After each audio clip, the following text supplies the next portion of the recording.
신앙고백 말씀으로 새벽 예배 드립니다. 전능하사 천지를 만드신 하나님 아버지를 내가 믿사오며 그 외아들 우리 주 예수 그리스도를 믿사오니 이는 성령으로 잉태하사 동정녀 마리아에게 나시고 본디오 빌라도에게 고난을 받으사 십자가에 못 박혀 죽으시고 장사한 지 4일 만에 죽은 자 가운데서 다시 살아나시며 하늘에 오르사 전능하신 하나님 우편에 앉아 계시다가 저리로서 산 자와 죽은 자를 심판하러 오시리라. 성령을 믿사오며 거룩한 공예와 소득도가 소득에 통하는 것과 죄를 사하여 주시는 것과 몸이 다히 사는 것과 영원히 사는 것을 믿사옵나이다. 아멘. 279장 찬양합니다.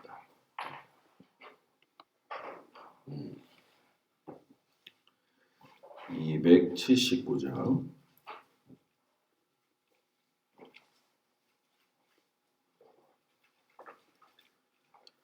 인내하신 곳에 주여 내가 비오니 죄인오라 하실 때에 날 부르소서.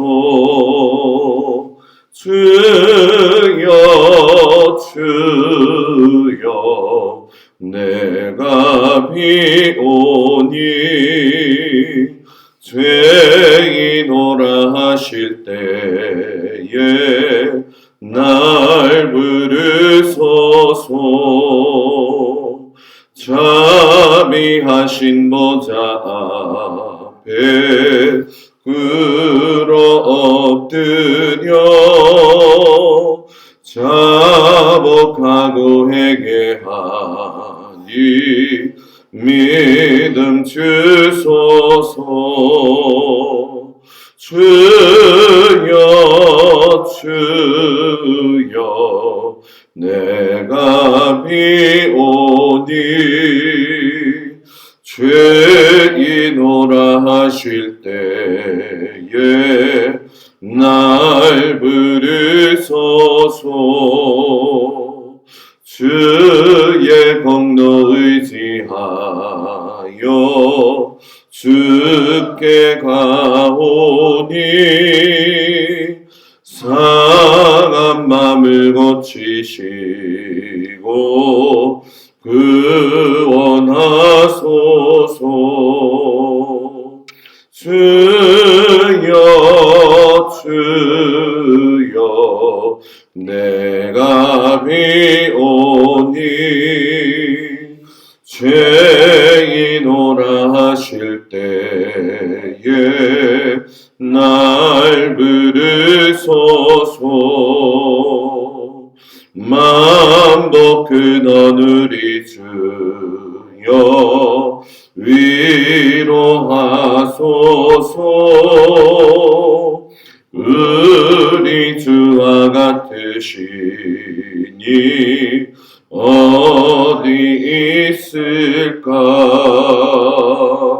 주여 주여 내가 비오니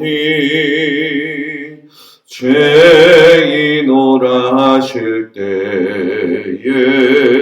날 부르소서. 아멘.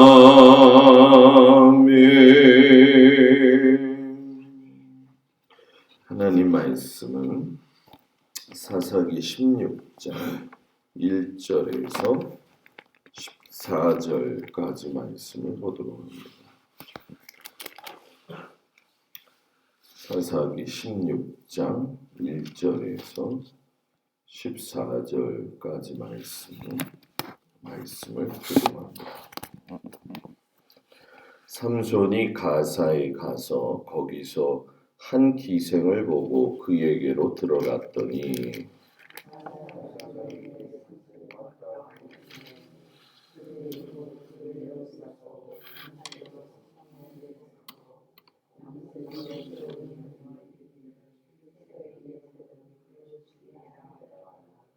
삼손이 밤중까지 누워 있다가 그 밤중에 일어나 성 문짝들과 두 문설주와 문빗장을 빼어 가지고 그것을 모두 어깨에 메고 헤브론 앞산 꼭대기로 가니라.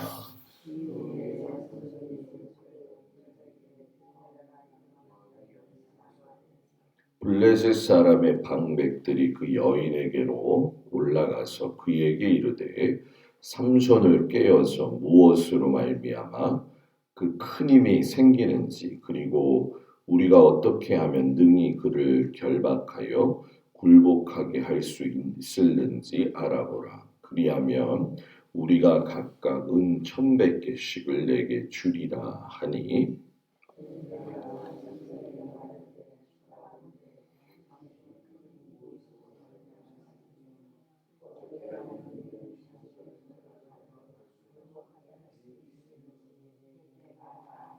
삼손이 그에게 이르되 만일 마르지 아니한 새 활줄 7수로 나를 결박하면 내가 약해져서 다른 사람과 같으리라.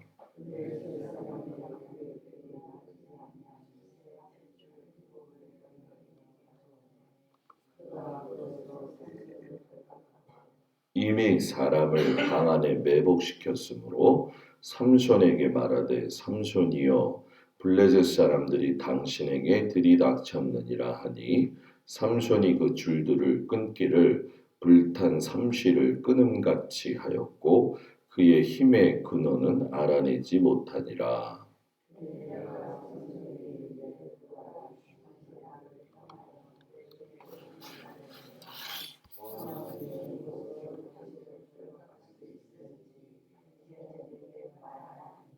삼손이 그에게 이르되 만일 쓰지 아니한 새 밧줄들로 나를 결박하면 내가 약해져서 다른 사람과 같으리라 하니라.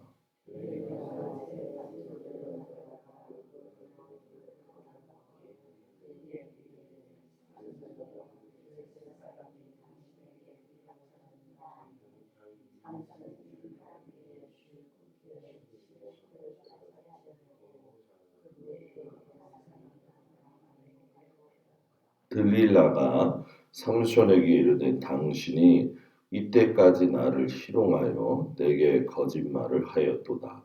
내가 무엇으로 당신을 결박할 수 있을는지 내게 말하라 하니 삼손이 그에게 이르되 그대가 만일 나의 머리털 7가닥을 배틀의 날실에 섞어 짜면 되리라 하는지라. 들릴라가 바디로 그 머리털을 단단히 짜고 그에게 이르되 삼손이여 블레셋 사람들이 당신에게 들이닥쳤느니라 하니 삼손이 잠을 깨어 베틀의 바디와 나일실을 다 빼내니라. 아멘. 오늘 아침 주님 앞에 온 성도들을 축복합니다. 에낙골의 턱뼈의 언덕 어저께 그 말씀의 은혜를 나눴죠. 그 에낙골에 부르짖는 그 나귀의 턱뼈 사건 이후에 목이 말라서 부르짖었던 그 삼손의 기도를 들으시고 샘물을 터지게 하셨던 걸 감사해가지고 에낙골에 이렇게 외쳤던 그 삼손을 아마 기억을 하실 겁니다. 은혜를 체험한 후에 그 은혜를 얼마나 간직하고 있느냐, 이건 신앙생활에 있어서 참으로 중요한 거죠. 사람은 본디 잘 잊어먹는 존재이지만 잊고 살지 말아야 될 것이 있는데 그건 바로 하나님의 그 은혜를 잊지 않고 사는 거죠. 그런데 삼손이 다시 은혜를 잊어버리고 어둠의 행실로 돌아가는 모습이 오늘 말씀 속에 나와 있지요.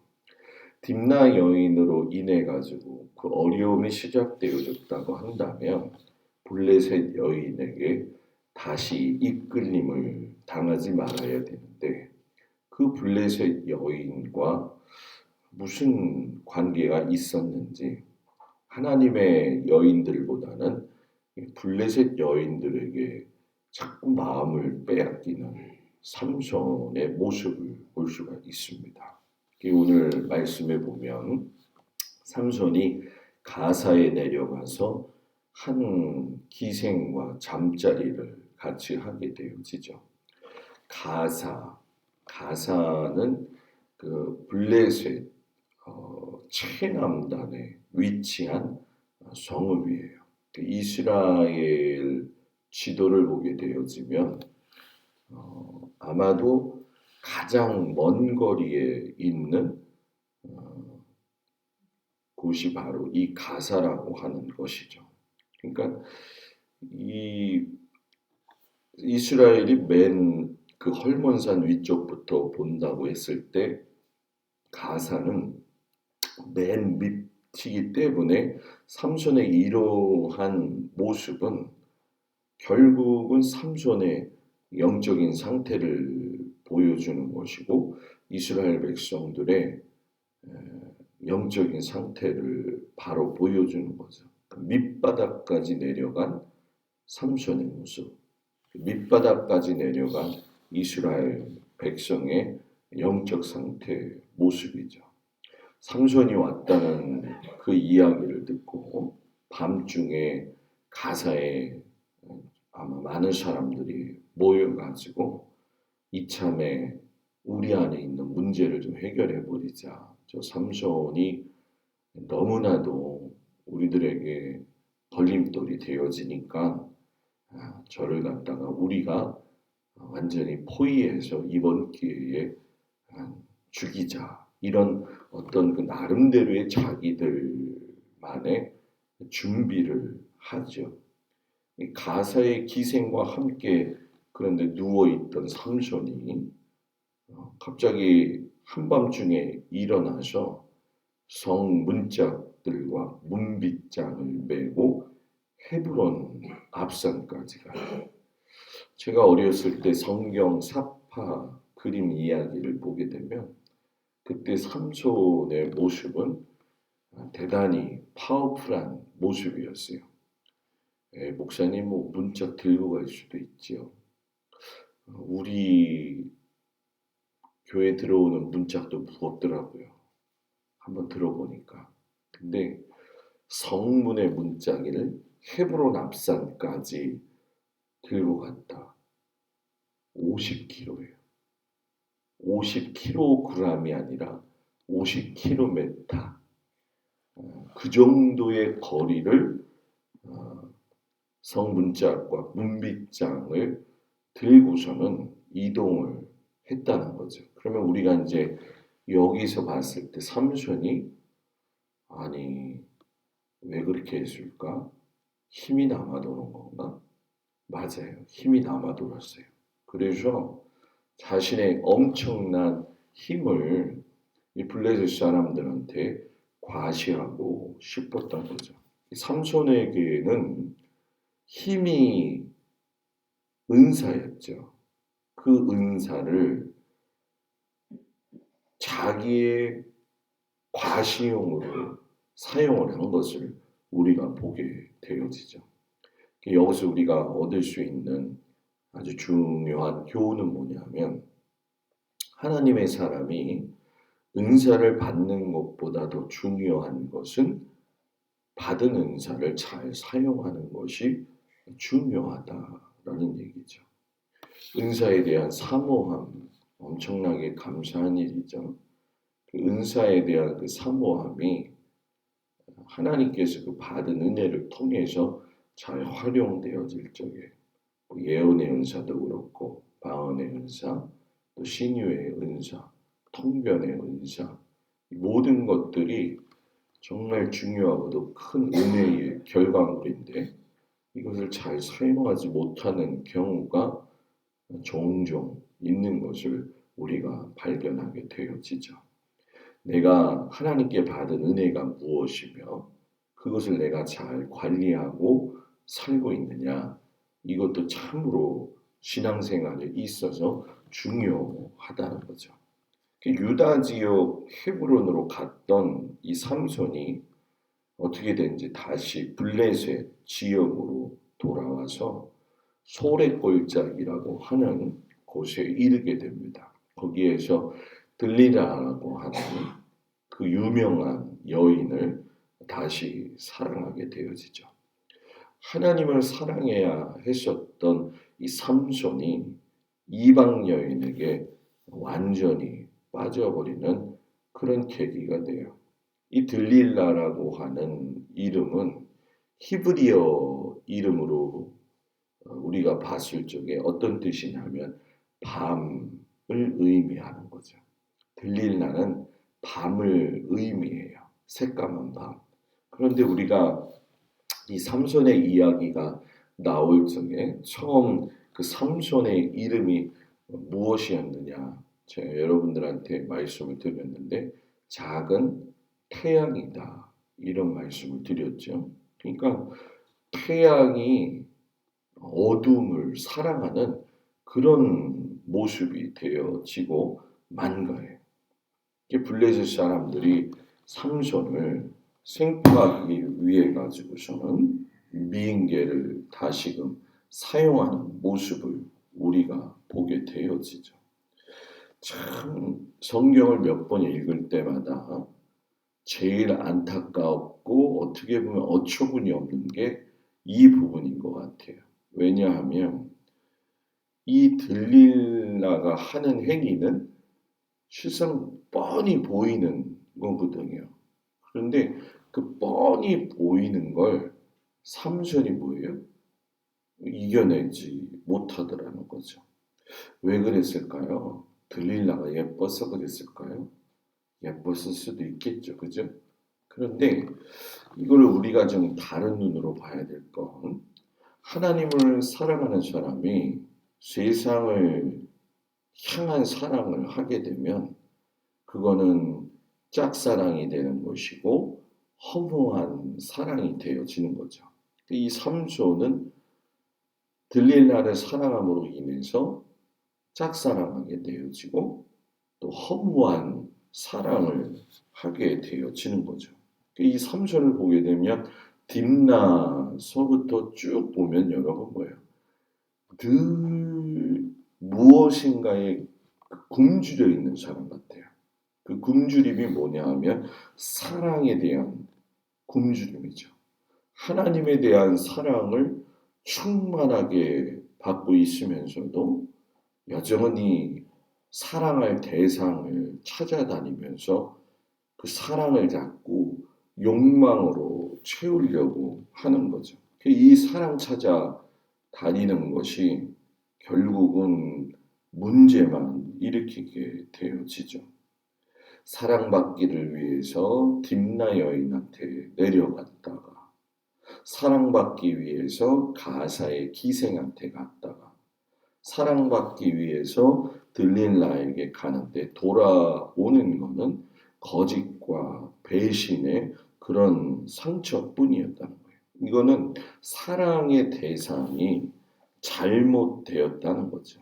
그래서 사랑보다 더 중요한 건 뭐냐? 사랑의 대상이 누구이냐? 이런 것이죠. 그래서 우리는 믿음의 사람으로서 항상 세상이라는 것과 하나님을 사랑함에 있어서 선택의 갈림길에 놓여 있는 거죠. 갈림길, 말만 들어도 애매모호하잖아요. 그런데 뜻을 정하고 하나님 앞에 서면 현명한 결정을 내릴 수가 있는 거죠. 하나님을 사랑하는 사람은 그 안에 그 사람에게 하나님은 생명을 주신다는 거죠. 이 세상이었던 들릴라는 계속 삼손을 유혹하고 선택을 잘못한 삼손은 매일 과거의 실수를 반복해요. 문제는 삼손과 이스라엘이 한 몸으로 연결되어 있어가지고 그렇게 많은 실수를 함에도 그곳에서 교훈을 얻지 못한다는 거죠. 이 반복되는 죄의 유혹을 끊어버리지 못하면 결국 죄의 노예로 살아갈 수밖에 없다는 거죠. 오늘 우리가 받은 은사가 무엇인지 잘 관리하고 또 내가 사랑하는 대상이 누구인지 잘 선택해가지고 우리에게 주어진 인생길에서 믿음 생활을 함에 있어서 시간을 낭비하지 아니하고 하나님을 바르게 섬길 수 있는 우리 모두가 되어지기를 주의 이름으로 축복을 드립니다. 기도합니다. 세상의 사랑을 붙잡으려다가 하나님의 그 받은 사랑까지도 잃어가는 삼손의 모습을 보면서 또 우리들의 모습을 바라보기도 합니다. 세상을 사랑하면 정욕을 따라 살아가고 어리석은 가운데 반복되어진 어려움을 겪는 모습을 우리가 보게 됩니다. 오직 주님의 그 말씀에 하나님의 그 말씀에 깊이 사로잡혀서 은혜를 떠나가지 아니하며 영원히 변하지 않는 그 사람으로 하나님을 사랑하며 살 수 있는 저희들이 되어지도록 하나님 도우시고 인도하여 주시옵소서. 오늘도 주님 함께하여 주셔서 모든 성도들이 강함을 가지고 하루를 감사함으로 살게 하시고 삶의 터전에서 주신 은혜를 감사하며 믿음으로 살아갈 수 있도록 도와주시옵시고 일터와 생활 환경과 가정과 자녀들을 주님 눈동자와 같이 지키시고 인도하여 주옵소서. 수요 저녁 예배로 모이는 그 시간까지 하나님 함께 하시기를 간절히 바라오며 예수님의 이름으로 기도드렸습니다. 아멘. 하늘에 계신 우리 아버지여 이름이 거룩히 여김을 받으시오며 나라의 마옵시며 뜻이 하늘에서 이루어지고 같이 땅에서도 이루어지이다. 오늘날 우리에게 일용할 양식을 주옵시고 우리가 우리에게 죄 지은 자를 사하여 준 것 같이 우리 죄를 사하여 주옵시고 우리를 시험에 들지 말게 하옵시며 다만 악에서 구하옵소서. 이 나라와 권세와 영광이 아버지께 영원히 있사옵나이다. 아멘.